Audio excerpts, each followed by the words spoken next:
In this video, I'm going to teach anybody that's still on a managed repairs network how to squeeze every last dollar out of one and how to make them think you are a better vendor than you may actually be. Let's hop in and take a look. I'll show you how we did it. All right, so if you're in a TPA, you're already living in exact analysis for photos, notes, communication, but you're not utilizing it to its fullest potential because there's so much data that can be gleaned out of exact analysis that they're using every single day to either give you more jobs or not, to either pay you for that overhead and profit or not. Everything they do is judged by data points, and they don't really care if you're a good vendor. What they care about is their boss happy with the numbers. And is their boss's boss happy with the numbers? And is their boss's boss happy with the numbers? Anyway, point is, they only really care about how good you are on paper. And we can easily use that information to make ourselves look really good on paper. The way I would do it is two things. I would pull an exact analysis export every single day right into Microsoft Excel. It's very easy. Just go in, hit download to Excel, and this is what comes out. Minus these two rows right here. Days to complete and column 1. Days to complete is a equation. And what I would do is I would do equals now parentheses. That's going to give you the current date that it is today. Now, this was 2021, so I couldn't really do it, but if you were to do it and your jobs were coming in today, you would be able to then take the date that it was delivered, so the date the job got in, subtract that by whatever today is, and you're going to get these numbers right here. It gives you a running tally of all of the open jobs that you have and how many days it's been since you received it.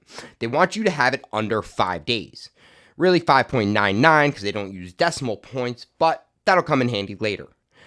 Anything past that, I would take the date that we delivered it to the carrier and the date that we received it, and I would subtract those two numbers, creating these numbers right here. Basically, how long did it take us to get those estimates in? It allowed me to kind of track how long jobs were taking and allowed me to prioritize jobs that were under that 5-day mark versus jobs that weren't. So if a job was 6.02 days old, to them, there's no difference between that job being that old and 20 days old.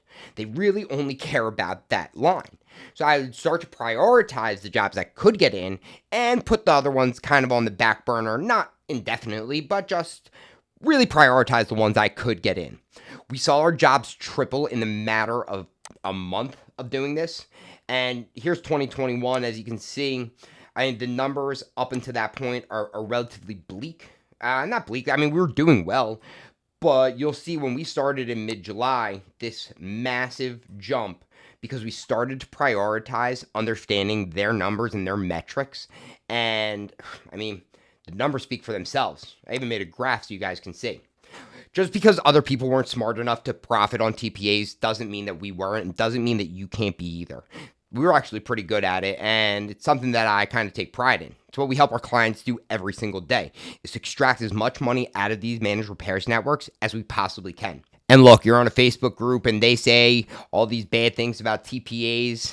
They're just trying to push their own pay-per-lead system, which is kind of like a TPA. And at the end of the day, those opinions are just drenched in self-motivating interests. Can you be profitable on a TPA? The answer is yes. Our clients are more than profitable every single day. We were very profitable, and we know how to do it well. If you want to know more, email me, Matt@restorationadvisorsgroup.com. I can show you how and hopefully help you.